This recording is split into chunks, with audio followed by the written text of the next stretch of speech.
నామములో కూడి వచ్చిన మీ అందరికీ నా వందనములు. నేను చెప్పబోయేది రెండు కథ. చిన్న ప్రార్థన చేసుకున్నాను. పరిశుద్ధమైన మా తండ్రి, పరలోకమందున్న సర్వ సృష్టికర్త, సర్వాధికారి, మీకే మా హృదయపూర్వక స్తుతులు, స్తోత్రము తండ్రి. తండ్రి నాయన, నేను కొత్త దినంలోకి అడుగు పెడుతుండగా మాకు తోడుగా ఉన్నాను తండ్రి.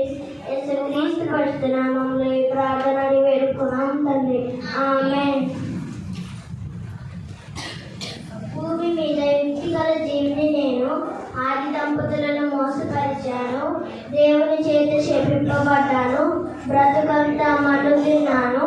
నేనెవరిని? భూమి మీద యుక్తిగల జీవిని నేను ఆది దంపతులను మోసపరిచాను. దేవుని చేత శపింపబడ్డాను. బ్రతుకంతా మన్ను తిన్నాను.